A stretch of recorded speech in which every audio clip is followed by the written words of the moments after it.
like no one that's funny or has self-esteem is going to be a comedian. Like if you look at any kid in the class, like the class clown is not the comedian. The comedian is the one that's like doing emo drawings in the corner and like, socially awkward. That's the comedian.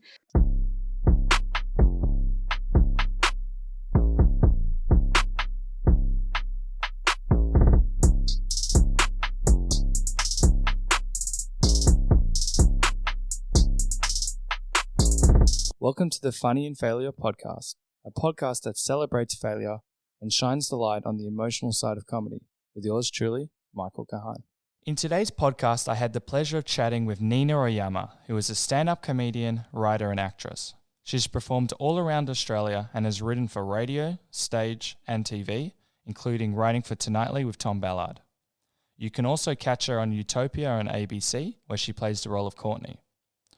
Nina is also a writer/director of a comedy web series titled The Angus Project for ABC's Fresh Blood 2012 initiative, which she created with her best friend Angus Thompson. The Angus Project is about a guy who has cerebral palsy and lives life in a wheelchair. He's a giant party animal and gets super loose in the university town of Bathurst, New South Wales. The show features Angus Thompson, an actor with cerebral palsy, and aims to smash the public perception of what it's like to live with a disability while supporting on-screen diversity through comedy. In this podcast, we go really deep and discuss mental health, the lows and highs of Nina, amongst many other topics. Anyway, please enjoy. Nina, thank you so much for chatting with me today.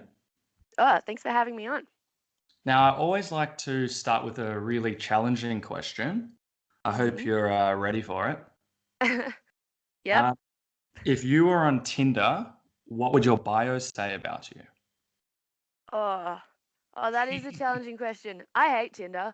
I can't remember what I used to have a Tinder. I think it said I like to get drunk and high or something like really shit like that.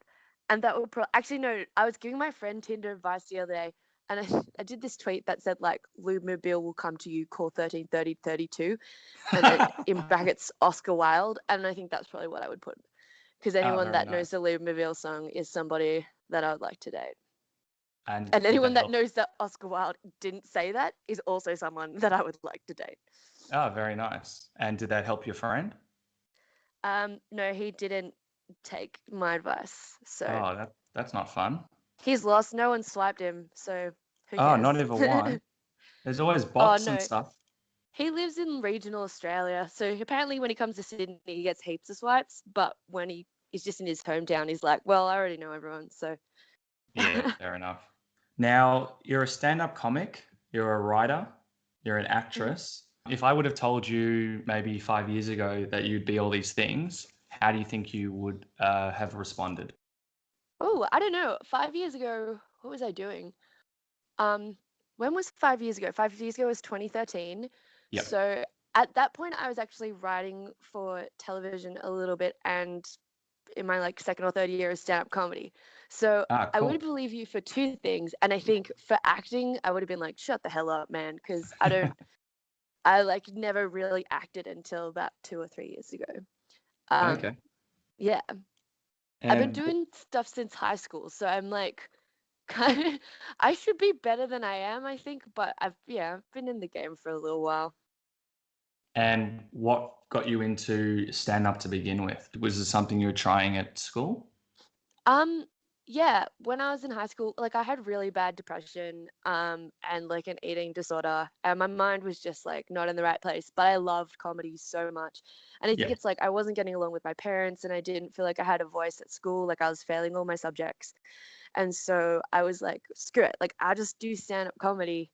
Cool. Yeah, and because I like practiced when I was like 15, I would like practice for years and years, and I'd never go up. And then I think when I was 17, I was like, okay, I gotta finally try this. And it was really good, and I think it gave me like a sense of validation that I didn't have in my day-to-day life. Awesome.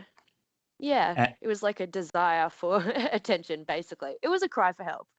And did that help with your self-esteem in the long run? Did it help with? Absolutely not. In the long run, I think it did, but definitely, like, I think it made me more mentally ill because the stand-up scene is just like a bunch of losers who like to get drunk and, you know, you get to feel like a god for 5 minutes. The open mic scene, that is, at the time in Sydney, was just like, yeah, it's just a bunch of drop kicks that are unhappy. And for 5 minutes, you feel like a hero. Sometimes for 5 minutes, you also feel like a, you know, the biggest loser in the world if you bomb. But, you know, you get a 5-minute spot at open mic and you feel amazing. And then you get off stage and you drink because you think you're a rock star. And I think that definitely, like, I did drop out of school and stuff like that. But I think it, you know, spurned a career that I would go into. And that was overall a good thing. Awesome. So what helps in the long run with your self-esteem? I don't know. I think just like getting older. I know that's like the worst possible answer because it's not like, hey, you know, maybe you should drink more water and exercise or like drink a kombucha and eat quinoa. But honestly, just think like getting older is the best medicine. Like if you feel like shit, just like wait like 5 years and you'll feel less shit, you know? Like, and I know that's terrible. It's terrible advice, but I don't know. Time makes you better. Also, working hard on things that you're passionate about and then Awesome. having people notice that, I think, is probably a bit of help. I don't know the secrets to life, man. I think you don't give yourself enough credit, but you know all the secrets. I wish. And when you dropped out of school, was the intention to do comedy and writing? No, the intention was just to make my mental health better. I think at the time was just like, because school and assignments, because I went to a selective school. Like, if you live in Sydney, you might be aware of there's like this hierarchy of selective schools where you have to do a test when you're 12 years old, and then they sort you into like gifted schools or not gifted schools. And I went to like the second most gifted school in Sydney. So there was like it was like 90% Asian population. I'm half Asian, by the way. So just preface, that's why I got in, probably just did really badly. They probably just saw my last name and they were like, oh yeah. They're like, yeah, we'll just take you. Yeah, she'll fit in. But yeah, so it was a very high pressure school. Like, there would be girls who would get 98% and they would just like cry and have like nervous breakdowns in the halls because they didn't get 100%. Yeah, and so that's the kind of environment that I was in. And I was also like not doing well. Like, I would get 70%. I'd be like, yeah, and then I'd see some like girl just like sobbing. I'd be like, what'd you get? She'd be like 99. And I'm like, like, fuck that, man. Like, I couldn't live up to anyone's expectations. And at the time, I didn't get along with my parents, who were strict in some ways and not strict in others, I'd say. And in terms of that pressure, was that more internal or more external pressure at school? Like 70% is not bad, for example. Yeah, I know. But when you're in a place that makes you feel like you failed, if you get 70%, that's kind of it's not a healthy place to be. And I like repeated high school in a TAFE kind of way, where people, like, it was in this real dodgy place, that, you know, people like kids that had dropped out of school would go there, and it was like so kind of accepting of people, inverted commas. Awesome. No, accepting in a way that like there was a little fenced off area where you could go and smoke cigarettes. Okay, yeah. That was, but people obviously wouldn't smoke cigarettes. They would like take drugs and do whatever in this like weird little fenced off area. And I think that's like because people would get 51% there and be like the smartest person in the class. If I got 70% there, I'd be like, oh fuck yeah, like I'm a hero. So, and did that help? I guess with your comedy career as well, being put in an environment that's perhaps, I guess, more supportive? Yeah, well, when I was doing the second, like the TAFE kind of version of year 12, I did a lot of, for my major work, I did like sitcom writing, and I got like the top mark in one of the top bands in the state for doing sitcoms. I studied like the way comedy structure works and the way sitcoms work and how, you know, there's the A plot, a B plot, and a C plot, and how characters need to conflict. Yeah, so that really was a really good. I didn't know that. I was just doing it because I was like, I don't want to write a short story about existentialism. I was like, I'm going to write a dumb comedy pilot about farts. But then, yeah, doing that, I think, was an accidental crash course into becoming a comedy writer, which I am now, I guess. And did that open up doors for you, or did you still have to, like, I don't know, maybe cold call people, or how did you actually get your stuff out there? Well, so in 2012, I want to say, I did A Rational Fear. So Dan Ilick, it was like Dan Ilick, who was the EP on Tonightly. He was also on Hungry Beast, on Can of Worms. He's been on everywhere. Like you'd Yeah. recognize him if you saw him. But when I was like still a teenager, I think he saw me do a bit at this like shitty open mic called the Life Garage, and everyone bombed. And somehow I killed to like 12 people as well. It was like just shitty night. That's still great. But he was like, "Hey, come on my podcast about politics." And I was like, "Oh, okay, well, I don't know anything about politics," but I ended up writing this monologue about schoolies, which you can watch on YouTube, and it did quite well. And then Yeah. from there, I got my first writing job on You're Skidding Me, which is a kids' TV show on ABC3. And I also did the writer's room for the Irrational Fear podcasts after that. But kind of those two things really helped me. And also I was doing stand-up like 3 or 4 times a week. Oh, awesome. At that point, yeah. And you said that you were 17 when you first started. Was it hard to start in comedy if you're not 18 and older? No, I don't think so. I think like the main thing is fun. I mean, you don't have to search so much anymore, I feel like, because every room, like you can just sign up online and then go to your spot and whatever. Whereas like back in, like I feel like such a dog's name to be like, back in my day, like back in 2011 or like whenever I started, 2010, I don't know. Yeah, back in my day, like you had to go to the room and then you had to like watch the comedy and then you had to go to the room runner and like basically beg for a spot, and like if they liked you they'd let you on, and if they didn't then like you were screwed and no one would book you. Like it was a very like you really had to make friends with people and do the work. Whereas I know now in Sydney, like you can just go to a website and just write your name down on a website and they'll put you on that night. So it did require a lot of kind of sneaking out of my house and pretending to my parents that I was going to stay at Julia's house or whatever. And then I would go to comedy and then I would like spend the rest of the night in like an internet cafe playing like Call of Duty or something. I don't know. Wow, that's doing some dumb stuff. So did your parents have no idea you were doing stand-up? They knew. I think I told them on my like maybe my 4th or 5th gig, and they were like, "You're not funny. Your brother's the funny one." Whoa. Which is, I don't know, that makes sense. Like no one that's funny or has self-esteem is going to be a comedian. Like if you look at any kid in the class, like the class clown is not the comedian. The comedian is the one that's like doing emo drawings in the corner and like, you know, socially awkward. That's the comedian. That's the person who inside wants to be the class clown. That's how I feel anyway. That's how I feel like I was, and that's how I feel like most comedians that I know are that person. I don't know. And we'll come on to that in a sec. And how did your family like support you when you told them that? Yeah, they were kind of like, all right, well, if that's your bag, if you think you can do it. I mean, we don't think you can do it, but if you think you can do it, that was kind of their vibe. And then I just kept doing it because the other thing is like when you're young, you're like what's the word? You're like a novelty. Everyone's like, who is this kid? Everyone's like, why are you wearing a school uniform? I'm like, I don't know. I didn't want to bring another bag, change into something else. Stop asking me questions.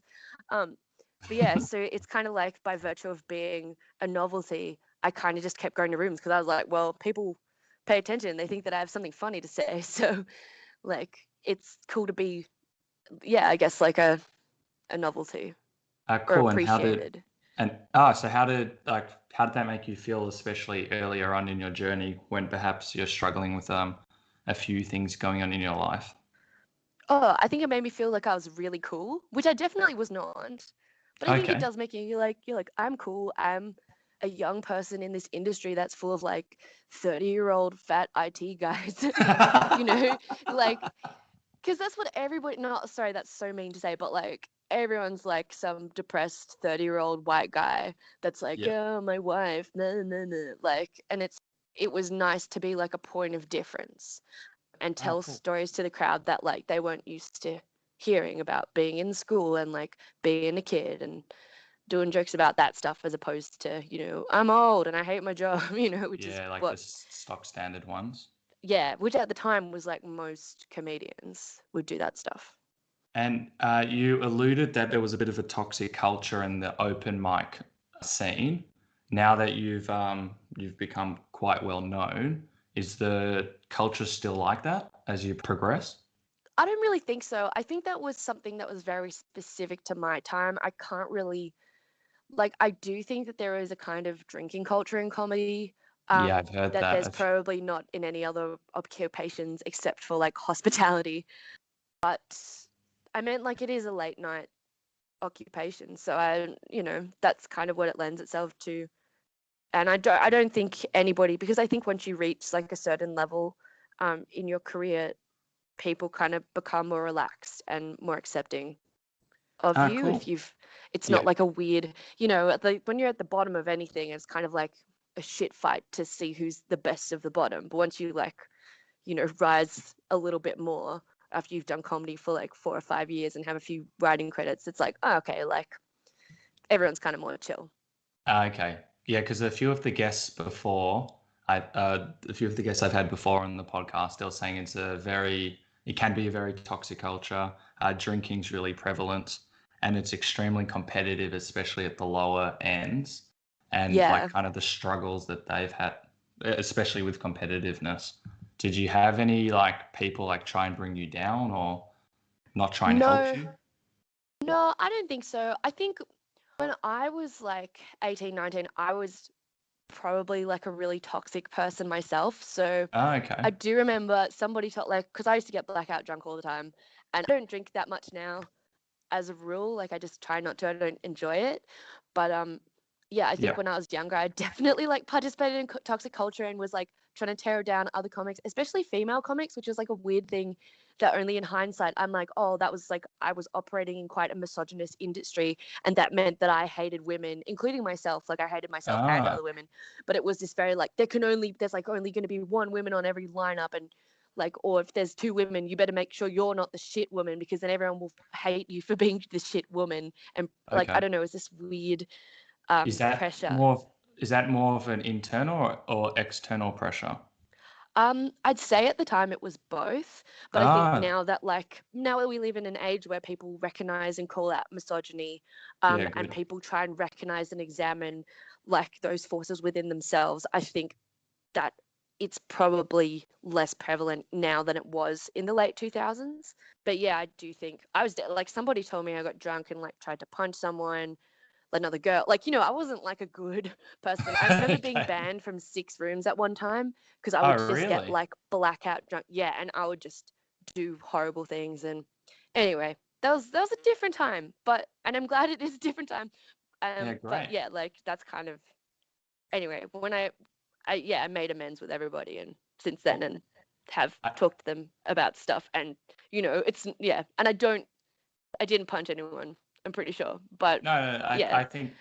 I think it's amazing that one, you had the self-awareness to understand what you were doing that perhaps wasn't like feeling great. And now Mm. where you are now, was there any like specific moments in your career or life that made you kind of change your behavior?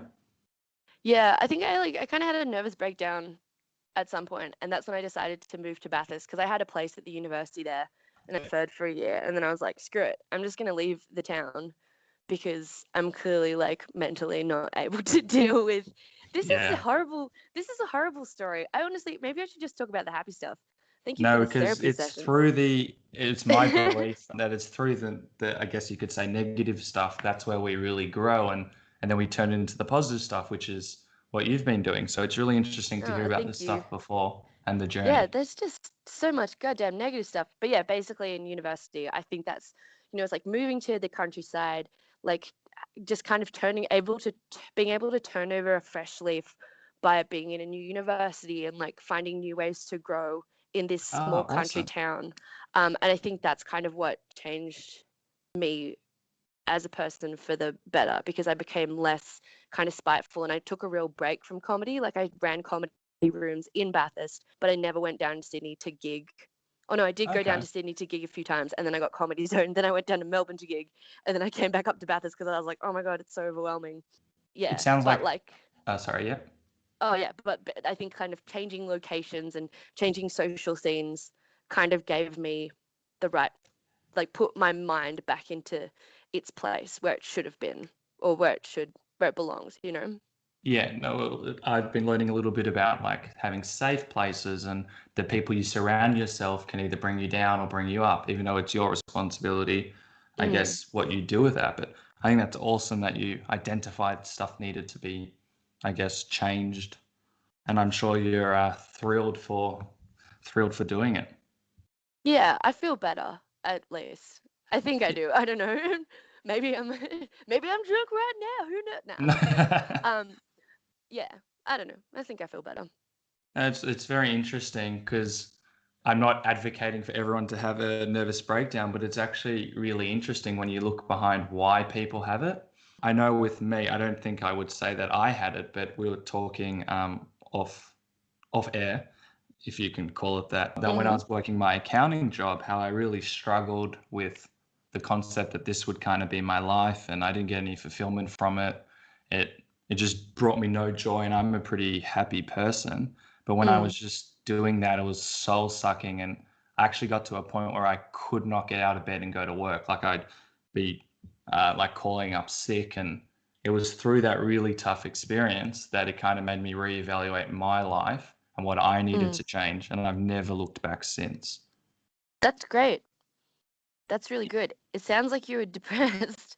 It sounds Yeah, like it was a nervous breakdown you didn't know was happening. potentially. I wasn't very self-aware then. Well, I thought I was always happy, and I never had like experienced sadness for like more than like a few hours. And it was really Mm. interesting. I'm like, oh, so this is what it feels to be sad. But I guess that's kind of pushed me to do some of the other stuff I'm doing. But yes, it's super cool that you've been able to make that shift. Thanks, man. So when you were like 15 and 17 and you're like figuring out what you want to do, did you Mm. like say to yourself that you want to be a professional performer or comedian, or was it more just something that you were just trialing? Um, well, yeah, I guess I didn't really have any long-term goals, but I was obsessed with College Humor, which is like a website. Yeah, Um, yeah, yeah. and at the time it had like a real big culture on Tumblr. And I had a Ah, okay. Tumblr, and I would Yeah. avidly follow all the members of College Humor as they blogged about their daily lives, and they made sketches about their lives. Then they made sketches about politics and irreverent things. And I think when I saw that, I was like, oh, this is what I want to do. Like, I want to make sketches for the internet and have people follow my life, which is not my life, but I did, it was undeniably for a little while. And I think, yeah, I think that's pretty much what I wanted to do. But I meant, like, since then, like when I was 21, I think I wanted to be a playwright and write, dramas. And then, well, I don't know, Okay. it Yeah. always changes, I think. Yeah.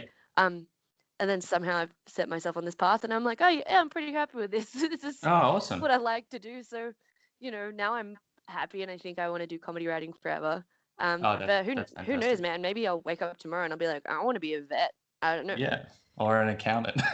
Yeah, nah, that's never gonna happen. So, Okay, we can cross that one off the list. Uh, do you remember the first time you started stand up and what that Mm. experience was like? um, yeah, it was awesome. I felt like Jesus. I really Oh, don't know how nice. to describe it. It was such like an insane experience because it's not as if I haven't hadn't performed before. Because I'd like done a lot of like when I was younger, I did a lot of dancing and I Yeah. was used to having an audience and being on stage in some way and being present on stage, but I wasn't used to kind of doing it in like a way that was, spoken word and blah blah Mm. blah. But yeah, I don't know. I just remember it felt like so awesome. It was like had the audience in the pump. I mean, it probably wasn't this. Like I probably didn't do that well, but in my mind, I was just like, I just felt like a god, and I was just like, wow, this is insane. Like there's a light on me.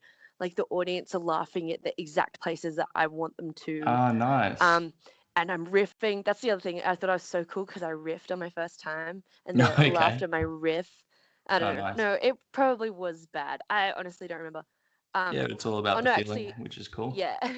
I think I did okay. I think I got runner up in the show, but I'm pretty sure I was runner up to someone that had been because it was a competition, and I was runner up to Oh, someone that had nice. been doing it for like 3 years, and I was like, oh, I can live with that.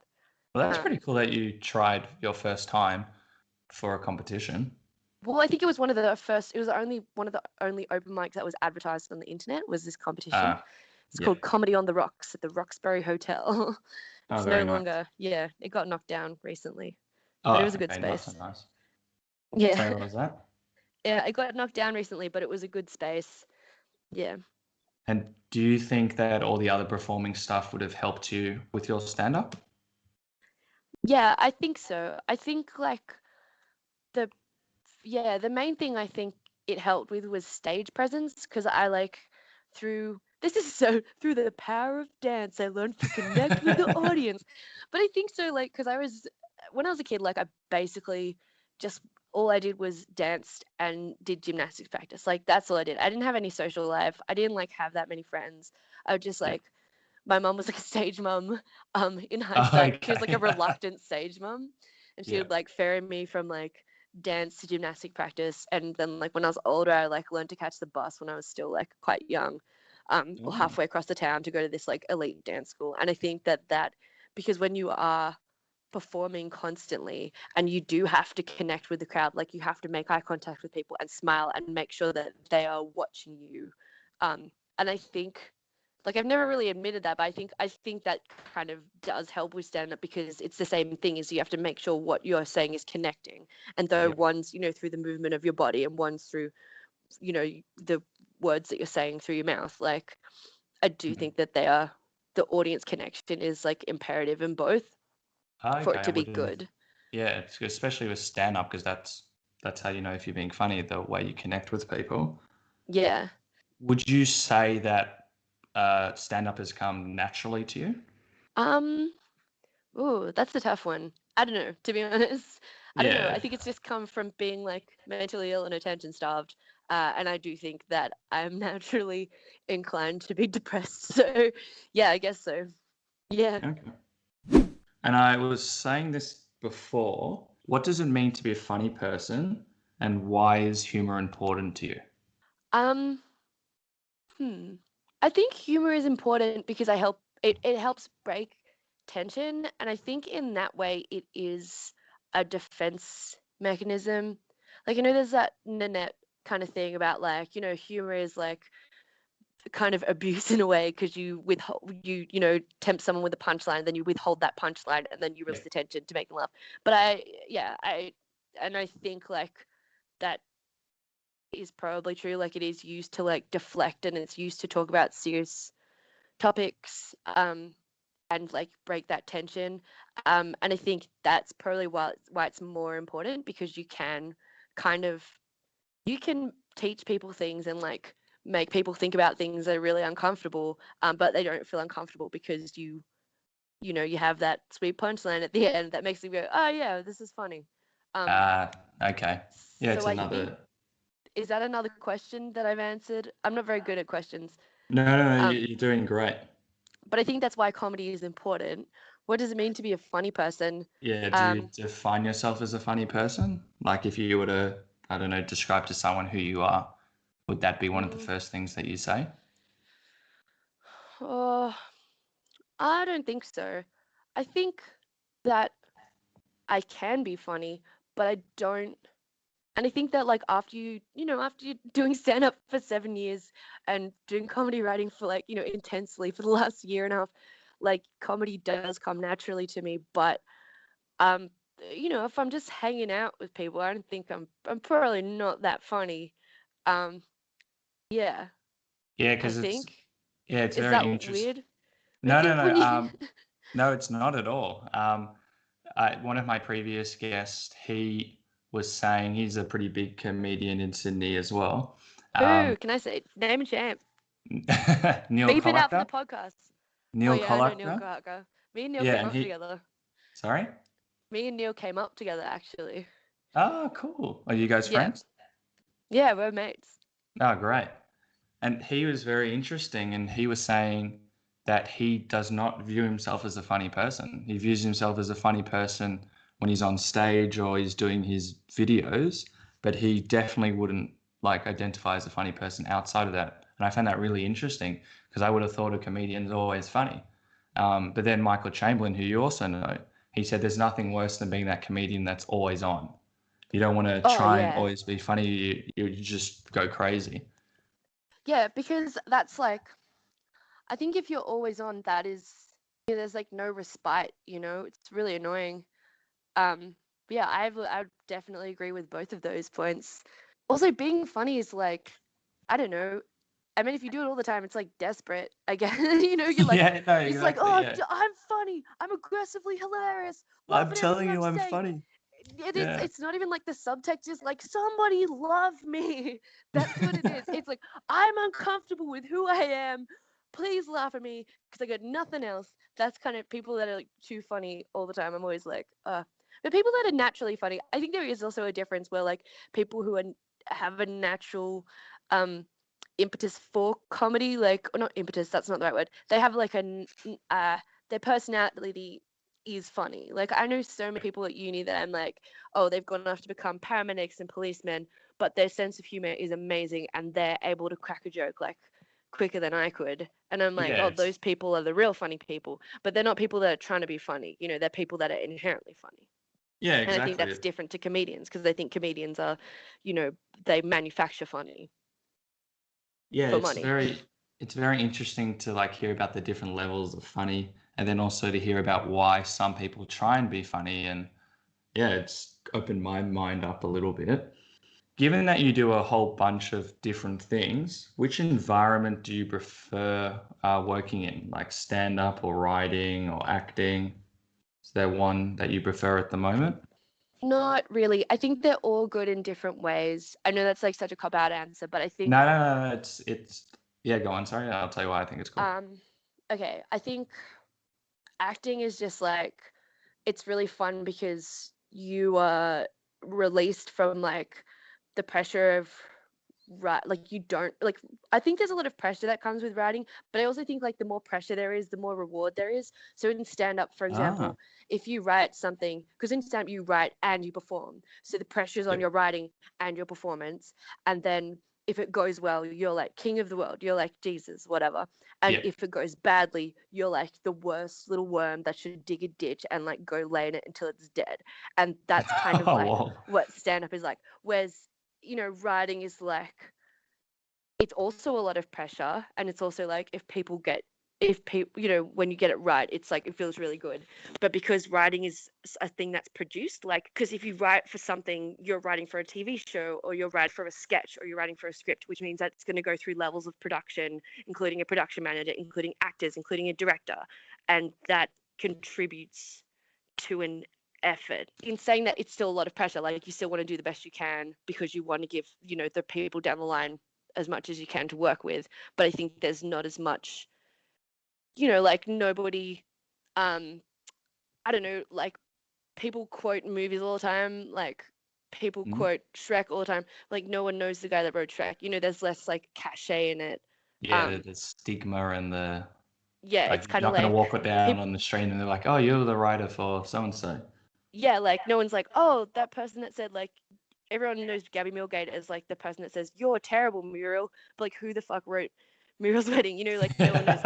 So it's like pressure. It's like a hidden pressure that you don't get awarded for, I guess, by, and it's also not immediate as well. Writing is like a process where you like, you can sit in your room and you like mash out some stuff, and then you only know if you've done good through like the script notes that you get 2 days later, or through the edit that you see a month later. And it's a very different reward. But I think they're still like, I like them all equally. And acting's the same. Acting is like, you don't have to write, you're at that second step of, you know the chain where someone else has written it for you, and all you have to do is make it a character. And I think that's so different. Like, it's so different to anything I've done, including stand up. When I first did Utopia, I had to play a character called Courtney, and like the whole time I was like, oh, Courtney is just me but a bit dumber, and here's how I play it. But kind of by the end of the show, I was like, oh, Courtney has her whole personality, and she drinks green juice, and she, talks like this, Yeah. and she, thinks like this, and her partner is like this. And I had this whole character in my brain that would enable me. And I'm not an actor, so like this isn't something that I did, like I wasn't, preparing like this. This is just something I picked up over the time, that I was like, oh, it's when you play a character. And it got to the point where, like, when I would go home from playing Courtney, I'd part my hair on a different side, and I would wear like extremely different clothes to that character, so I could separate myself from this portrayal. And maybe other people can Ah, just kind of switch it on and off. I like can't, because it wasn't me who I was portraying, I guess. And same with like my character in the Angus Project, though that's kind of mostly me, like I've styled her so differently from what I am, that it's like a thing that I can wash off at the end of the day, like a face scrub or something. It's just, to me, that's the difference between acting or like role playing in that way.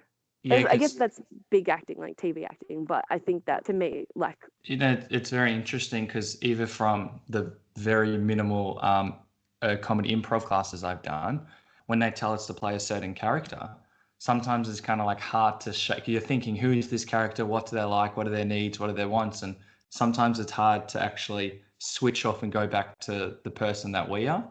And I've heard yeah. from other people, even as acting, sometimes like they don't switch off. Have you had any experiences like that? No, really. I think that is like a urban myth that, like Andrew Dice Clay or whatever, or Jim Carrey on like the set of Yeah, um, yeah, what's that movie, Man in the Moon, about Andy Kaufman, and now there's a documentary about how he couldn't switch off. But yeah. and I do think that would take over your life if you were an actor. But I also think, like, I don't know. I think that like acting in some ways is like a bunch of bullshit that like I don't know, people go to like NIDA and they learn to speak properly and they learn to hold silences and you're just like, shut up. Like, I don't know. I feel like I work with so many comedians that are brilliant actors and they learn to read the room and then they can back out of their character later because it hasn't, impenetrated their soul. And though I think like even when I've done character work or I've done acting stuff and then I've had to turn off the character, like it's not, yeah, I don't know, it hasn't like changed me as a person and say like it's just kind Yeah. of a little switch that you got to flick in your head Have you to make you go back to normal. have you had much acting training, or is it something that you kind of taught yourself and had people help you along the way? Um, no, I haven't had any. Well, I went to like a theater university, but I was never an actor. I was always a writer. But I have done like, I've done all the exercises, like I've done all the Brechtian techniques or whatever, and I've had to study that, and I've had to, facilitate workshops where I teach that to people. But I do Ah, think, cool. and I think sometimes, I think specifically like when you are getting into a character that's so different from your own, I think some of it is helpful, but some of it I'm just like, this sucks. Like this sucks and doesn't help anyone. And like, I don't Yeah. know, like some people where they're like, oh, I'm gonna play a character that smokes on screen. That means I have to learn to smoke a cigarette. It's like, no, you really don't. Like, and you don't have to like walk around in a circle like thinking about your character for like 2 hours before you go and I don't know. No, this is just me being a bitch because I don't know how to act actually. But like, No, I but don't know. I've never been to an acting school. I just think it's all shit. no, And I like it. It and means I I hate don't have people to that get have been acting to NIDA. lessons. Oh, Sorry, what don't was get that? acting. And I don't know. I just think places like NIDA and those kind of places is just like what I've learned from comedy acting is that like this is what Rob Sitch told me was he was like because he doesn't hire actors, he hires comedians, and then the Oh, comedians nice. act like they would, and the script is so well written that like the comedy comes out in people essentially bringing the humanity to the acting. I think that's what you need from being an actor is you need to have a presence, like first of all, and you need to have the timing that the script requires. So particularly in comedy, is like a comedian will have that timing. Like if they're a funny person, they'll have the correct timing. And they need to have like the realness, like the ability to be like, oh, there's no camera here. That's basically something that like I think if I was teaching acting lessons, I'd be like, the camera isn't there. You're in a real life situation, and just follow the script. And I think that's kind of like, oh, this has gone so weird. Can you cut this? This is me giving acting advice when I don't know how to act myself. But No, no, like, I think yeah, it's great. It's really good for me, especially because I don't live in the real world. I live in, I'm going to have a sitcom in America and it's going to be so easy world. And I've written the scripts with another guy I'm writing my sitcom with. And we've kind of written it for purely comedians. And we, like, if they can act, they can act. That's a bonus. So what you're saying is great and hopefully will make my future dream more of a reality. yeah, that's really exciting. Do you ever find, because you've obviously got the writing background, that when you're acting, you feel like changing some of the lines? You're like, oh, I could write this better, or this character wouldn't say that, or Well, yeah, I mean, most like, I don't know. I think unless it's like a very specific, sharp, like sitcom punchline script, or if it's like a politically sharp sketch script or whatever, like you do have to stick specifically to the line. But I think like pretty much on every shoot that I've ever done, the directors have been like, as long as it has the right like intonation and the right like kind of cadences, they do let you kind of do what you want within reason. Like obviously don't change all the lines, but like if you say like no man instead of like no dude, like I don't think that people don't Yeah, care they're that like, much. cut. Yeah, no one's like, how dare you? And the other thing is like the magic of cinema allows you to do multiple takes, or if you think that there will be a good edit on a specific like line, you can just get that person to say one line, as opposed to remembering the whole script off by heart and having to shoot the whole thing. You can be like, well, I just want to pick up on you saying, "Hi, man," and then you get that. So I think, Ah. yeah, that's kind of yeah. But I obviously like don't change the script, and a lot of like I've done a lot of kind of not a lot. I've done a few kind of dramatic short films where they will, to help you get into character, they'll have you improvise as your characters, and then flow that into the scene to start getting the energy going for the scene. And I think that that's like they always let you fuck around with the script a little bit too. Oh, that's awesome. Do you watch Curb Your Enthusiasm? Yeah. Oh, it's one of my favorite shows. Apparently, they don't have any lines. They just kind of have, this is what the scene needs to look like, and we need to end here. And it's Mm. majority of it's improvised. Yeah, that's like Veep. It's devised, which is, do you know what devising is? No. Oh, devising is in theater. I guess this is the antithesis of what I was talking about before. But like in theater, so some scripts are not written, they're devised. So you'll be like, okay, your character is like whatever 17-year-old girl who wants to do comedy, and then you'd be like, and you, different character, are a 30-year-old comedian man or whatever. And then you like talk about things that they like, things they don't like, and then you go like, okay, your goal is to be by the end you have to get into a punch up and whatever. And so like that is the kind of direction that I've heard like Veep does, and the thick of it, like heaps of really good comedies directed by Armando Iannucci. They start with character work, and then the script flows from the characters, Yeah, which I think is what you're talking about. But that's how they create a lot of theater is actually written that way, where actors have to perform their specific characters, and then the writers write down the words that they say that the actors have said first. that's It's actually like a really interesting. It means I'm probably doing something right. Me and my writing partner will pretend to be a different character each, and we'll just have a conversation, and I will record it. And if it's funny, we'll then replay it and we'll actually type it up. that's pretty interesting.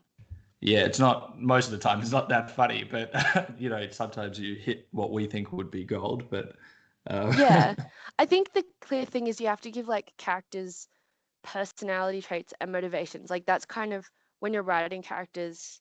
What I've learned from the Angus Project is that you need to like have very clear, like basically traits and things that they won't do, things that they will do, like yeah, things that they would react to, like other external factors affecting their life. And once that's on the page, you can kind of direct where they would go.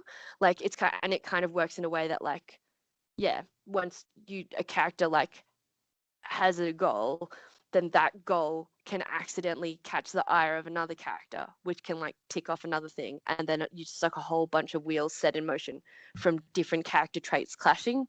That's, yeah.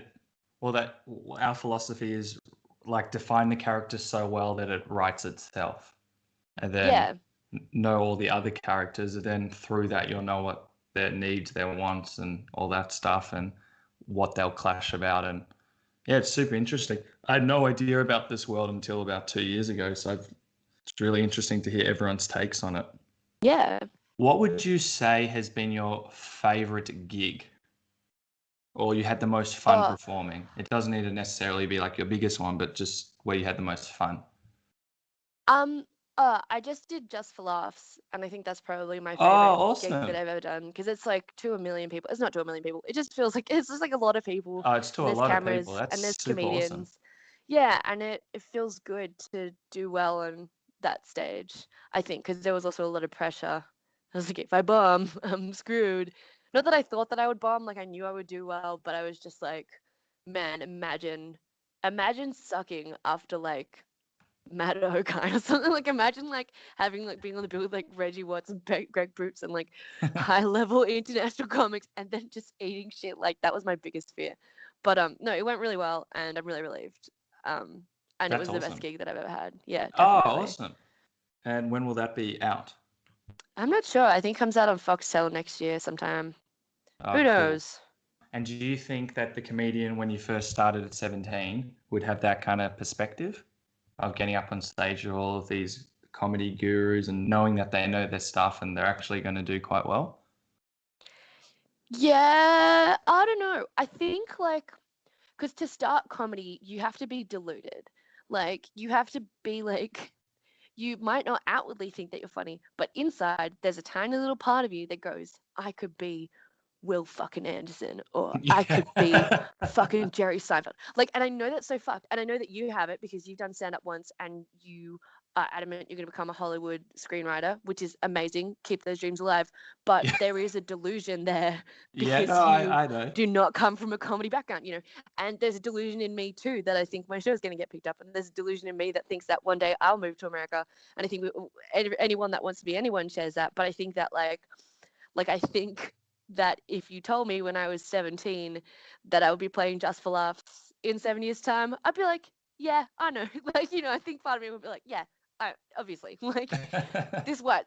Of course I do because I'm fucking funny, idiot. And I think, and the other thing is, I think that the more you know and the more that you're in the industry, the more that delusion you become self-aware of it and you go, yeah, I am deluded. Whereas when you begin it, you genuinely think that you're on the fast-tracked path to glory. Yeah, it's about And kind of like controlling it or understanding what you. Yeah, I don't know yeah, how to. Like I know whereas full. Yes, yeah, sorry. oh no, you go first. I know fully well that it's a very, very, very challenging and competitive industry, but it's almost like there's nothing that can stop me from trying to achieve that, no matter how unrealistic it may be. Yeah, but I What would think you say? the more, well, I guess the more you're uh yeah, the more you are in the industry, the more like the more aware of your delusion you are and the more that you can, I guess, see the steps um that will help you achieve your delusion, I guess. Yeah. So yeah, the more I did stand up, the more I was like, oh, it's really fucking hard to get on TV doing stand up. And then I got on TV doing stand up and I was like, oh fuck, okay. And then I don't know, having a TV show, I always wanted a TV show since I was 20 and writing when I was in bloody in my second year of trying to finish high school and I was writing scripts and I was like, I always knew that I wanted my own TV show. But I never kind of thought it would be through this way that I have achieved my pilot. I don't know, it's a weird thing. And I think even when it's but I don't know, it's this steps become kind of clear. You're like, oh, I could talk to this person. And now that I'm in this position, I know this person. And when I go to America, I will talk to these people and I will do this certain, course that will help me with this and make me meet Ah, people. And that I think you kind of get an idea of how to scale the ladder to achieve your yeah, delusion in some way, but you still have to have that delusion, I think, yeah. and you still have to have that drive, but you're The aware of it. You're like, this is yeah, crazy, but I'm gonna, yeah, yeah, exactly. The delusion. All dreams are crazy, but they're not yeah, crazy at the same time. You can either feed the unrealistic side of the delusion or realize what the delusion is and try and do the best you can with it. yeah. I probably didn't explain that very well, but I'm going to live in my delusion. That's what I got from that. No, that's fine. I mean, No, no, we no, all, no. yeah, It's you're talking to great. Yeah, someone yeah, else yeah. who is equally living in it as well. So We yeah, can go. but We can go to I do think America. you become more. Pardon? I do think you become more cynical though as you get older. I mean, as you get deeper into the industry, you're like, this is hard. I don't know.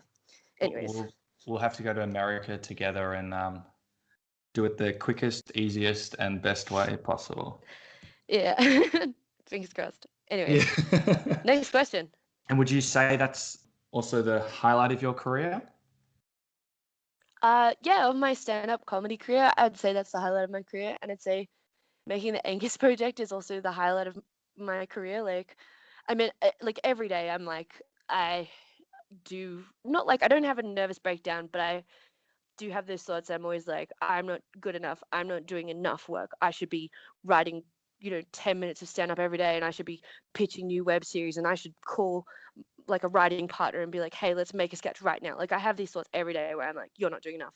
But I think that like what I've achieved is pretty cool, and that I think the awesome. Angus Project I'm really proud of. I'm like, oh fuck, I've like directed and acted and written and produced this like pilot, which I truly believe.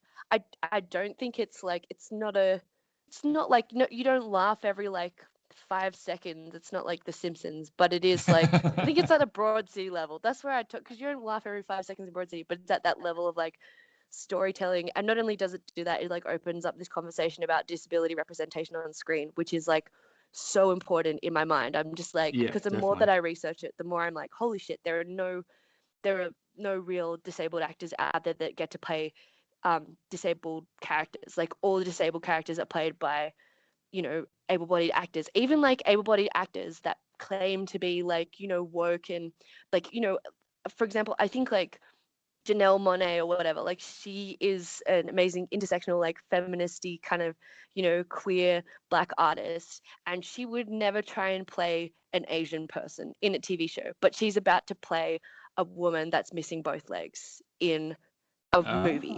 And it's like, dude, like, and people just don't consider disability like a thing. They don't consider it like a proper minority, because they think that all people that have disabilities are like somehow incapable of acting or having their own agency. And I just think it's so, it makes my blood boil.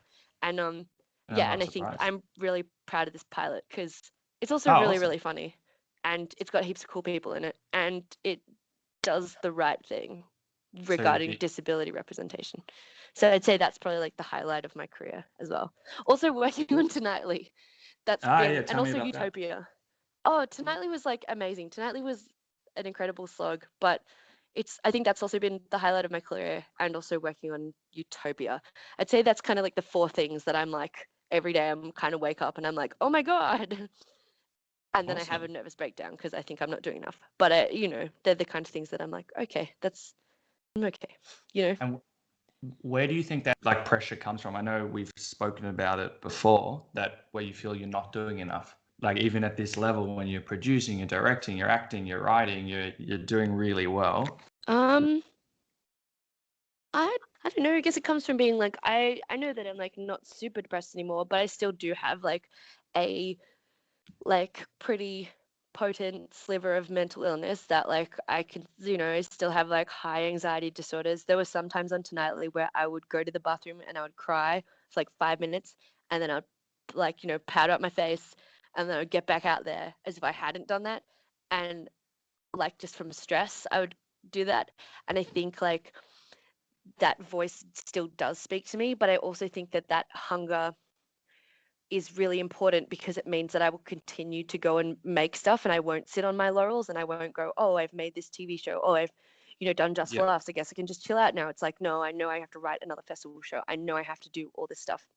And it also comes from being like a totally competitive bitch that's just like, oh my God, a younger person? Oh my God, hang on. So I'm 25, right? And I'm like, oh, there's a 24 female comedian on the scene. Fuck, I gotta be better. Like, there's this weird, or like, oh wait, there's like another Asian comedian, or there's a person that's younger than me that's doing something. I'm like, oh man, that it is this like it like lights a fire under my ass. That's like, probably it shouldn't, like I probably shouldn't be competitive in that way, but I don't know, I think there is, and I don't compare myself with them in any way, but I do kind of use it as an ammunition to like get myself off my feet and striving, because I think that's like the most important thing. Daniel like said it to me one time. He's like stay hungry, that's kind of the thing that will make you work. And it's the kind of thing that's like whenever I meet an actor, like, or like, this is why I hate actors so much, because they're like secretly they all want to be Margot Robbie, and I think like literally they're all just like, I want to be Margot Robbie, I want to be Nicole Kidman, I want to be Kate Winslet, and you're like, well, that's not the acting, like that's not the art, that's not the thing people will want to see. Like, you don't want people to see you in a movie and like cry their eyes out. What you want is to walk a red carpet and to wave at the camera at TMZ. And it's like, I think with comedy, it's like, I want to, being hungry is also not just about that, but it's like want to make something important, and I want to tell people what I have to say, because I believe that, like, as a person, like, my perspective is important, and I can shine a light on issues that other people don't see. And I can also talk random shit and, cast a light on observations that people might not notice in their day-to-day life that they also might represent. But I think, like, it is that hunger to, like, be better and reach more people and connect in that way, that is really important to have, even if you know have to use weird motivations like comparing yourself to other women and comedians to retain that hunger. I think that it is important. And I also think that, like, women are also trained to compete against each other in this unhealthy way. And I Yeah, also think definitely. that going to a school where it's like you get 98% and people are still crying, like, I think that's me. I'm like, not that I'm achieving 98% of, like, productivity in my life, but I think I'm doing okay. And I'm just like, still, I'm like, this is not good enough. Like, I'm that person crying in the hallway. And I feel like other people that are my age are maybe looking at me with their 70% going like, what the fuck, man, you just had a TV show. And I'm like, I don't know, I'm crying still, I don't know why. So I think, yeah, it is important to stay hungry, I think.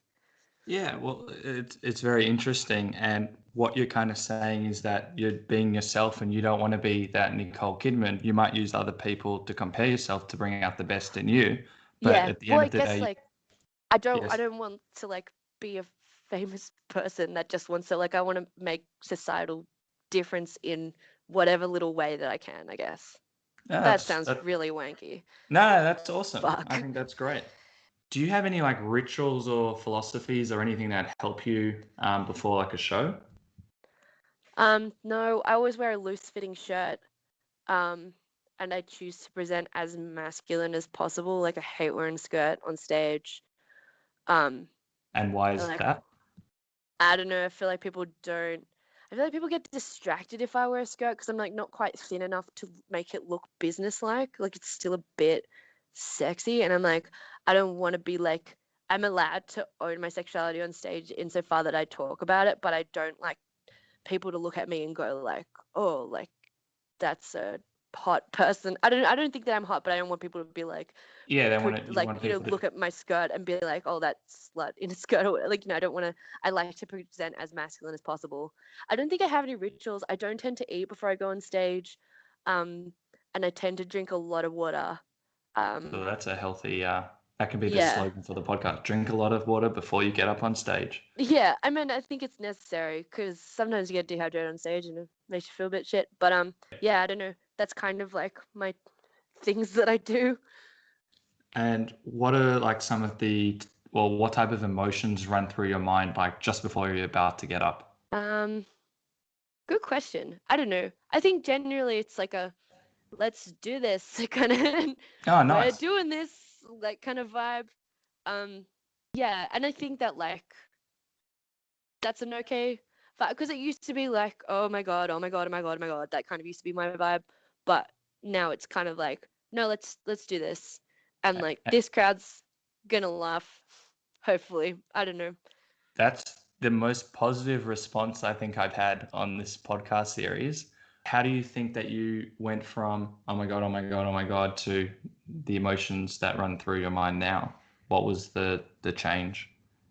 Well, I still think I get, like, an oh my god, oh my god, oh my god, but it's definitely like way more resigned. Like, Yep, yep, yep. like, as much of there is like, oh my god, oh my god, oh my god. It's not like, because I think when you're like, oh my god, it's kind of like, okay, you can back out now. You can still, it's like a very hyper, like, oh god, oh my god. Whereas I think it's like when I'm like, let's do this. It's not a very excited, like, pumped, let's do this. It's like a Mark Maron, like a big, like a, all right, let's do this. Like, it's just like, there's no way you can be avoid going on stage. When you hear your name get called by the MC and you start walking Yeah, up, it's happening. and then you're like, I'm here now. I might as well deal with it. Um, Yeah. and hopefully this new material goes all right. But yeah, all right, let's do it. That's kind of my. It's So definitely that, not optimistic. no, this actually sounds pretty optimistic because you could be like, oh, I can't do this, I can't do this, it's going to end so badly, but you're not doing that. Well, I think it's like, I don't know. I think for me there's like a resignation, because if you I don't know, I think I've just been doing it for long enough, but maybe other people, their anxiety doesn't go away. But I think for me, I've been doing it for a long enough time that I'm just like, I don't know, you can always get the audience back. You can always talk to the audience. Like, Nice. and like, I don't know, I think if you like, I feel like I rely on likability a lot. So I'm always kind of having faith that even if a joke goes badly, I can just like cop out and rely on my persona being like friendly enough that the audience will be like, okay, well, you know, maybe she's shit, but we're rooting for her. Like, I'm never mean to anyone on stage. I'm always trying to have a, you know, a good presence that's not too horrible. Yeah, so hopefully that has something to do with it. But who knows, you know. Have you ever been heckled? Oh yeah, but like not in. Oh no, actually, recently. Holy shit! I did this gig super recently that was like, it was just a mess. Like from the beginning, this like security guard was heckling the MC. The security guard to the pub. Yeah, it was amazing. What? Yeah, I won't tell you the gig, but because it's actually usually quite a good gig, but like already. Oh, okay. And like I got on stage, and like I saw this guy. This like, guy yelled at me, and I saw him in the smoking room. And I was like, "Oh yeah, smoke you." I saw you in the smoking room. Like I just got on stage and just started talking to people immediately because it was like a kind of rougher crowd. And yeah, I don't know. It's just easier to talk to people that heckle or make fun of them or make them feel included. Like the same night, like while I was like dealing with another heckler, a guy was like, and this is not, I'm not hot by the way, but this guy was like, "Oh, Nina's hot," and I was like, "What?" And like had to deal with this guy, and I was just like, I'm fielding two weird hecklers to like, you know, I don't know, but I didn't. I guess like I could have been like, fuck off, stop being a creator, but I just like. I just kept working it into my act. Like whenever I had a character, I would like joke about like how hot they were, or like if when I got the bell, I was like, "Oh, that's Justin. He's on the bell. Do you think he's hot?" And like, you know, just kind of work it into my set. But I also don't get heckled that much because I think I'm not a combative comic. Like I'm not someone that goes in for a fight, and I'm not there to take anyone down. I mean, I'm there to take people down, and I'm there to, I'm there to like make comments on like society and shit. But I'm not like telling the audience that they're fuckheads. Like, and even I don't know, even in the past when I have, people just laugh because it's like it's funny to, I don't know, maybe it's just the way I say it, but like, yeah, like if I get angry at an audience, they usually find it pretty funny. So I don't know, don't really question it. But I'm not like properly angry. I'm not like in a rage. Oh, awesome. I don't know. Have you This was a terrible. You don't have that answer. That's a terrible answer. No, it's a good. They're all good answers Oh because they're god. all authentic. Yeah. All right. We'll agree to disagree. Okay. Okay. Next question. And we were talking about this before about being banned from some of the comedy clubs and getting blackout drunk and a bit about mental health. Do you think that those experiences have helped overall? Like, have they, given that they were perhaps negative experiences, but do you think that overall that they've played a positive role in your life? Yeah, I mean, I just think it was being like a shitty teenager. I think like, and I just think it's something that you need to purge out. I think if you're a certain kind of person, or if you suffer from mental illness, you do have to have you don't have to have the stage. But I think like a lot of people that do suffer from mental illness, do have a stage where they become extremely toxic for a couple of years and then they mellow out. And I think that like that was necessary in my youth as like a developmental stage. It was just Yeah, like making exactly. terrible decisions, whatever.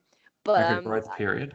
yeah, but I don't recommend it, and I also don't think everyone needs to go through it. Like I don't encourage anyone that's like doing poorly to like be a dickhead to their friends and like get blackout drunk all the time. Like I think that was like a horrible decision that I made on my own, and reflect on it, and I'm like, ugh, and I honestly wish that I like didn't, because I reckon, if I probably was nicer to people, or probably was more diligent and didn't get drunk all the time, like I might even be more successful than I am now. Like I might not have had a nervous breakdown. I might have like continued, like stayed in Sydney and started taking comedy seriously and taking care of my mental health, but instead I fled to the countryside like a coward.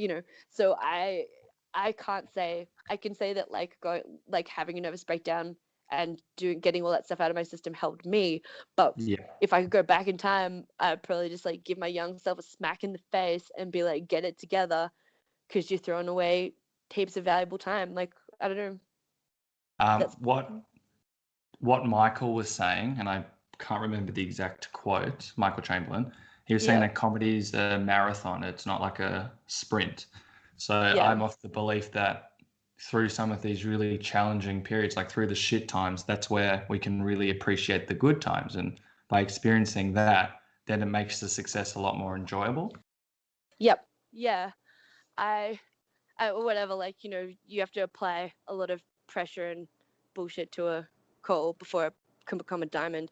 I probably agree. Yeah, I think so. I think it probably like forms you as a person. I feel like comedy being a marathon is not a comedy is a marathon, but I don't think that phrase is conducive to like, being toxic and then not being toxic anymore. I think that that's more about like, you have to do comedy for ages to be good or appreciated, and then you have to keep doing comedy more because it's what you do now. Like, I think that's in reference to career.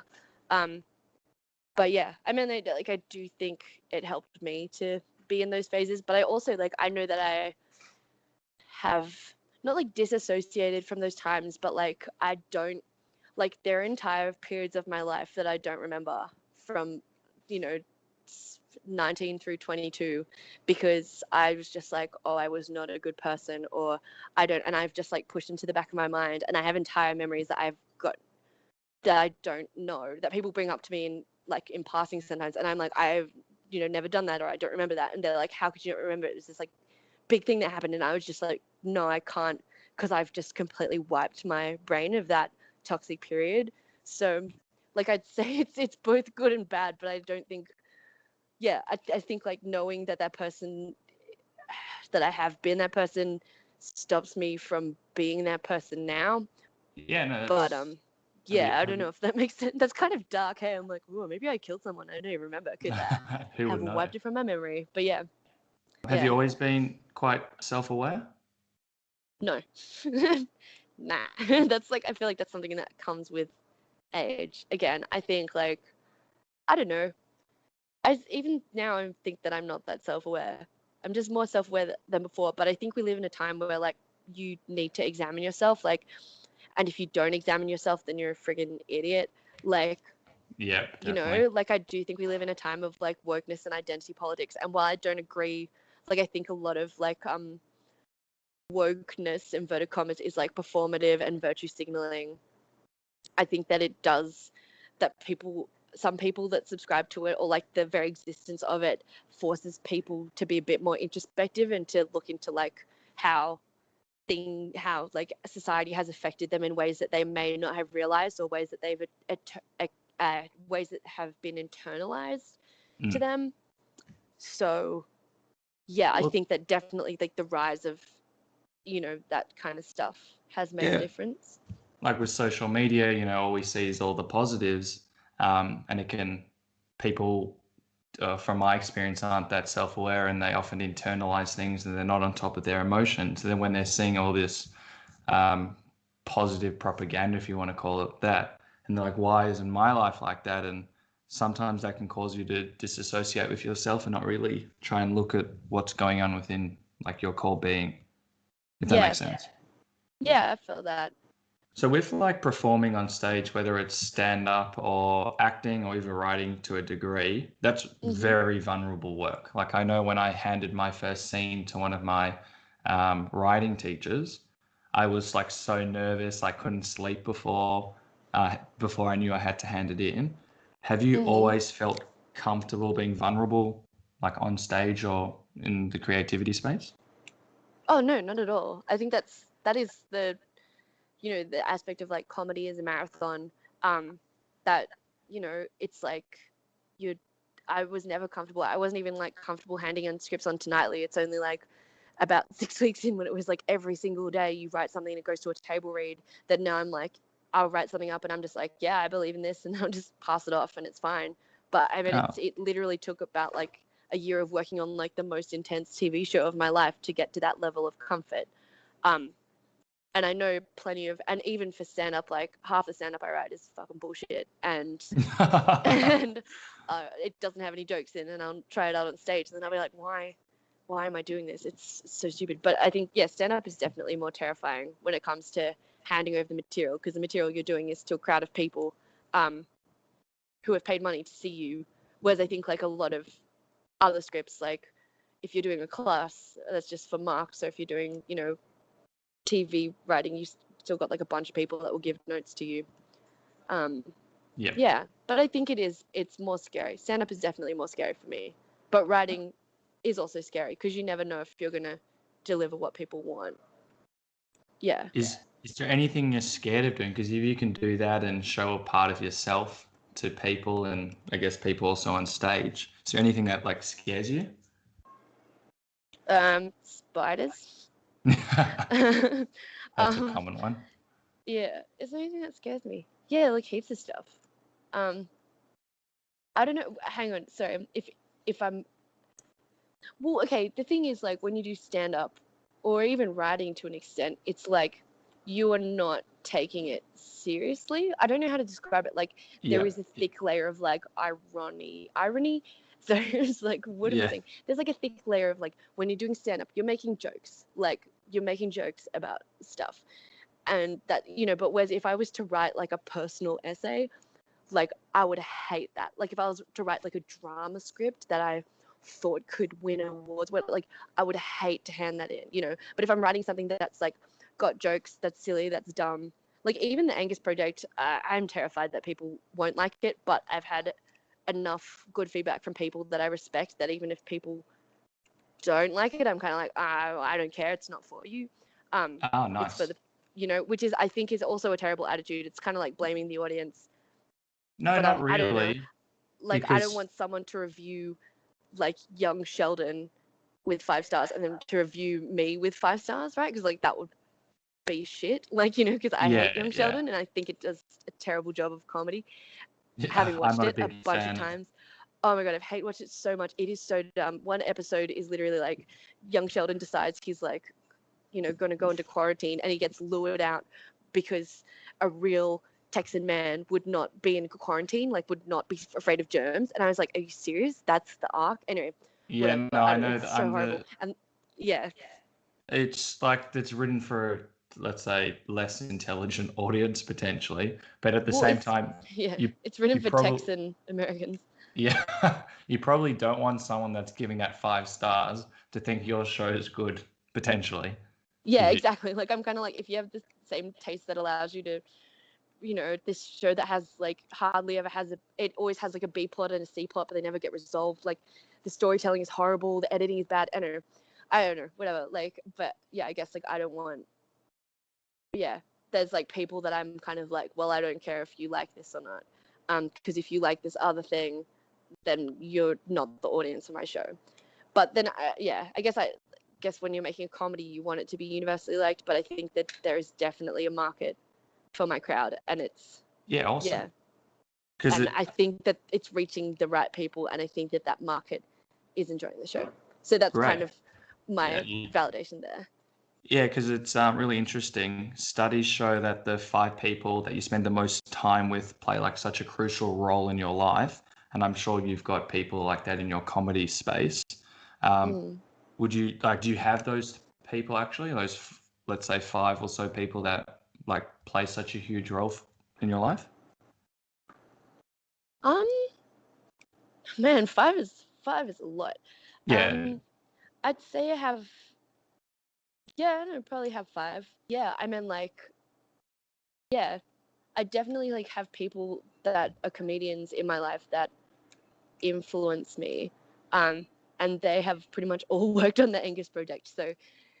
Oh, nice. Yeah, So they're probably not a good litmus test for liking it. But my mum likes it, which I, and she's like a baby boomer that, likes baby boomer stuff. So, yeah, I think my pilot has reach. I don't know. Sorry, what do you mean about the 5 people? Sorry. I mean, like, because like, especially being a performer, you might be subject to a lot of people writing negative comments, or which this hasn't happened for you, but people who maybe like comment on stage like you're not funny, but And we also encounter a lot of toxic and negative people who might say, you can't do this, or you're not funny, or that writing's not good. But in this study, it's saying that if you've got 5 people that like make you feel good and they challenge you and they also support you, that could really elevate you. And especially in creativity, that could actually bring out the best in you.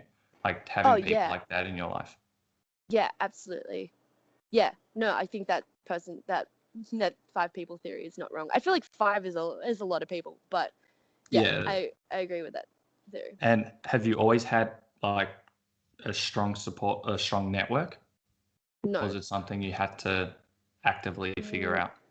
No, it's something that it's something that I've only just figured out, I think. Well, 25, that's pretty good. Yeah, I think it's taken a long time, but yeah, finally. Maybe they'll slip away, who knows? Maybe I'll be it's all about finding people. But yeah, I think having people that support you and people that work in creative industries that believe in what you believe in, people that can mentor you as well, I think like that's really important. People that know the industry and can give you advice on industry stuff, I think are really important, because like don't take advice from like an open micer, like don't like don't be drinking at the back of the pub and your open mic friend goes like, oh, you should totally like act in this TV show, or like, it's like, what do they know? They're like they don't work in the industry. But if you have like a friend or a mentor that's like, oh, here are the steps you can take to be better, or like this is what, because like I think the main thing that there is like in the industry is that there's a market, and if you have an idea and there's a market for that idea, I think that's what's important. And you want a friend that's going to push your ideas to be conducive to the market's need for those ideas, if that makes sense. Yeah, very much so. Yeah. So even though this podcast is about failure, what's your opinion or view on failure? Do you view it like a wardrobe malfunction that it's okay never to think about again, or do some of the failures stay with you? I don't know. I think that I'm driven by like fear of failure. And I also think that like, I think it's just something that you should learn from. So you should always keep it in the back of your mind, a healthy dose of failure, because it might drive you, because it drives me. And why does it drive you? Because I hate failing. Yeah. I don't know, because like the worst thing in my mind is to be like mediocre. Like I think if I'm gonna fail, I want to like flame out in the most spectacular fashion. I think like it's like you either go for it or you don't, and like you should be. Well, I don't know. I'm afraid of failing. I'm also afraid of success to an extent, probably. But like, they go hand in hand. Yeah, it's like what separates you from people that don't do anything with their lives. That I don't know. I feel like I know like a lot of people that like they want to get into like the creative industries, or like they have all these dreams, but instead they would rather just get married and have kids, or like drink every day or whatever. And it's just like, I just don't want to be a mediocre person.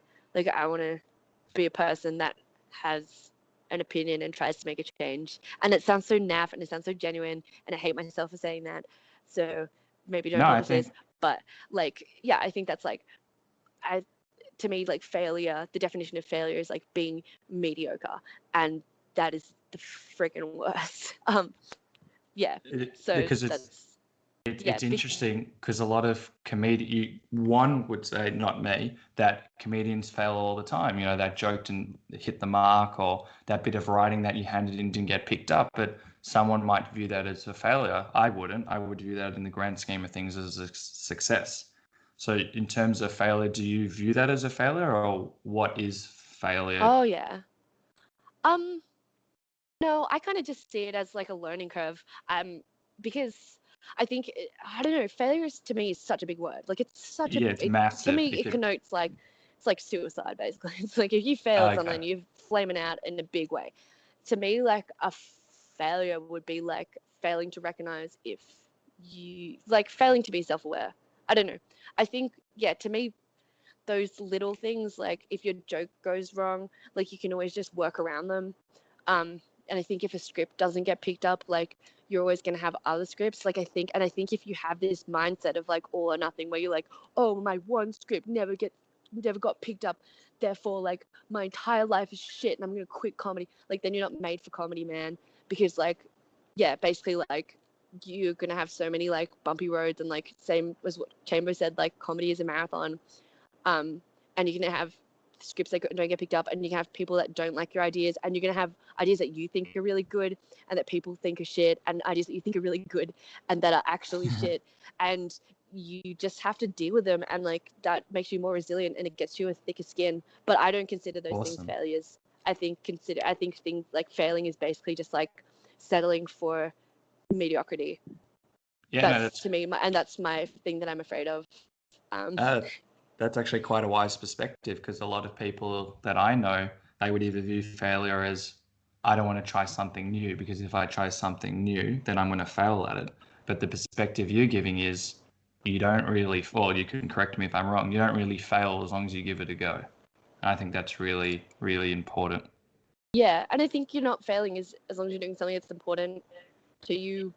I don't know. Like, I've always wanted to play the piano, and I can't play the piano, but I think one day maybe I will. But like, even though I'd be terrible at it, I don't know. If I failed at it, I would keep trying. I don't know. I just don't print that. But yeah, I don't know. Nah, it was good. Before I ask the last question, what is the funniest or maybe the most embarrassing thing that's ever happened to you on stage that you can hopefully laugh at now? I don't know. Like, the most embarrassing thing. It could either be as an actor or a writer.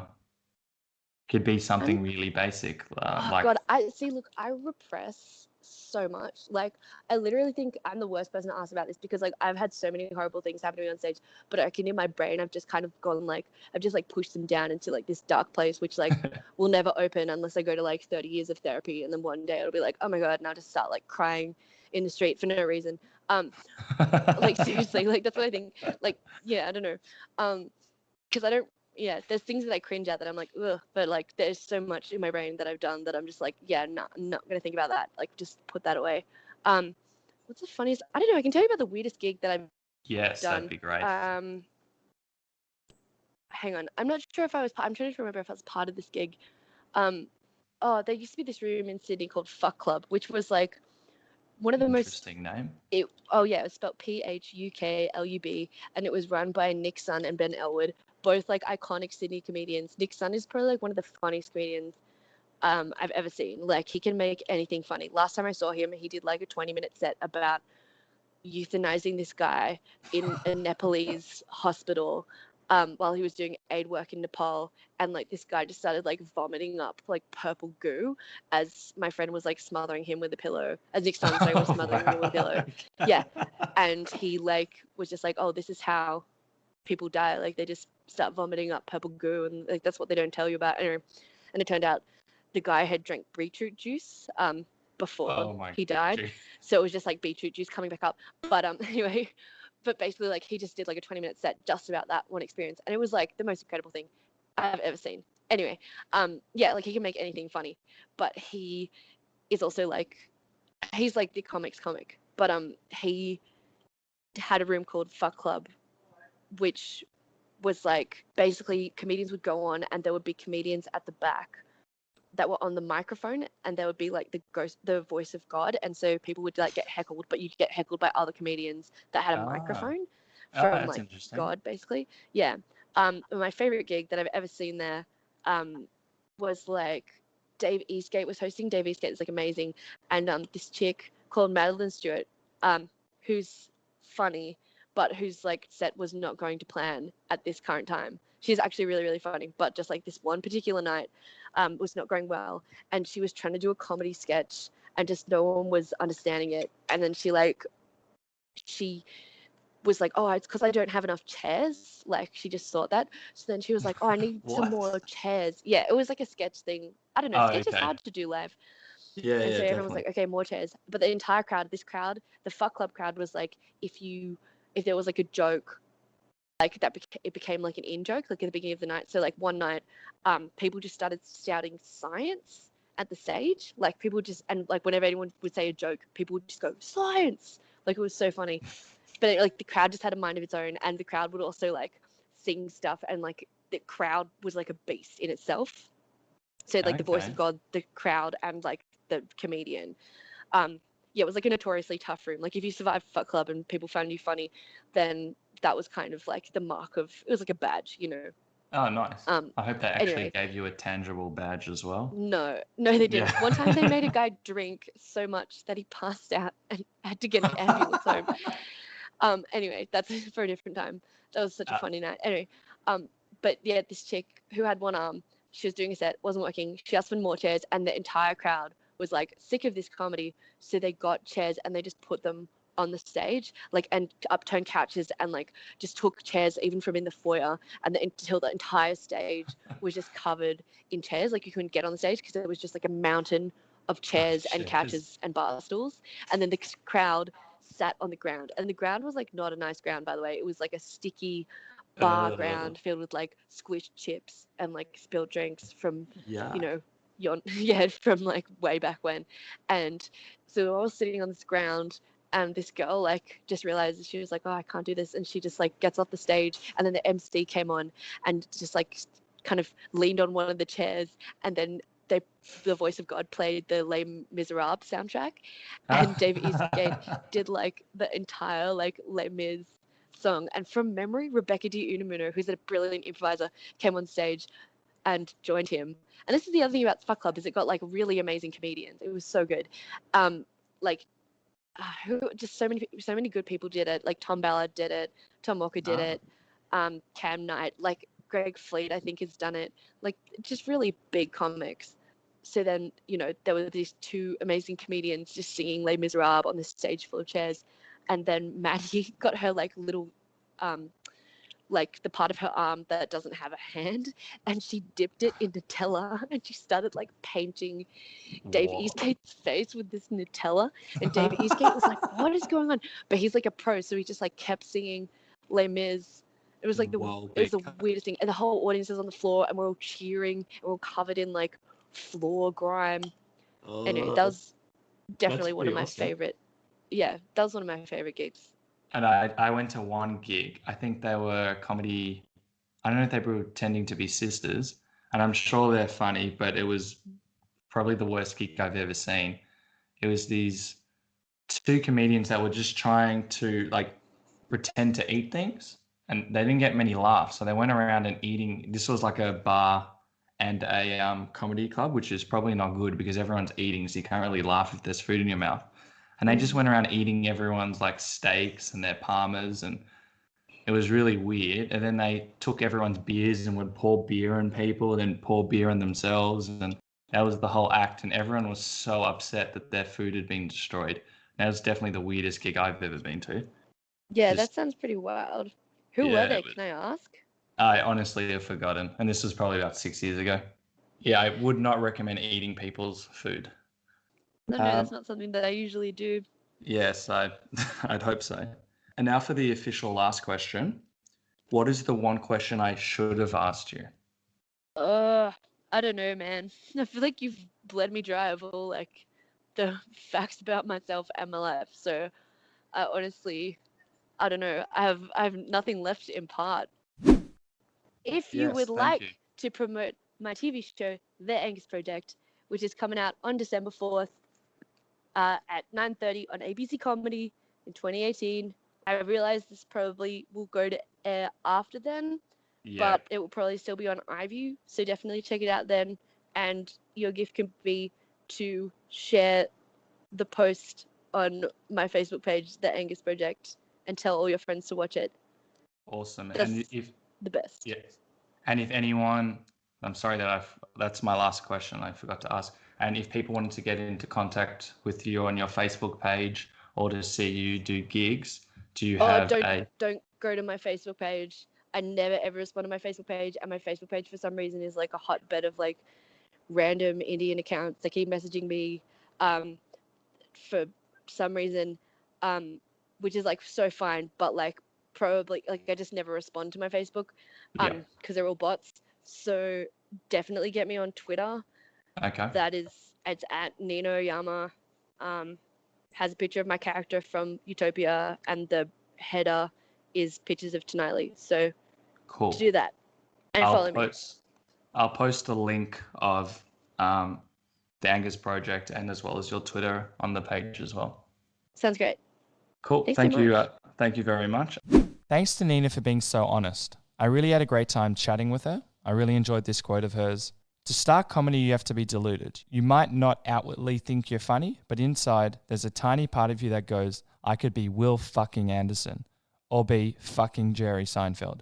What's always impressed me with performers is that they get up on stage week in, week out, and are often subject to shows that don't go so well, which could be perceived as degrading, humiliating, and soul-sucking. Yet they still keep going up to improve their craft. I think that takes a special type of resilience, which is important not only for comedy, but for life. We also talked about delusion in comedy and how although the odds aren't in one's favour to succeed, having the self-belief to thrive is crucial. This resonates with me as well as I'm trying to promote my screenplays. Luckily, I have the passion, belief, and a good support system to help me achieve my goals. What I'm starting to realize is that having self-belief to succeed is crucial. If you're doing something and you don't believe in it, the chances are others won't either. Nina is also performing at the Melbourne International Comedy Festival, and I hope you get to see her. Thank you for listening to the Funny in Failure podcast, exploring the deeper side of comedy.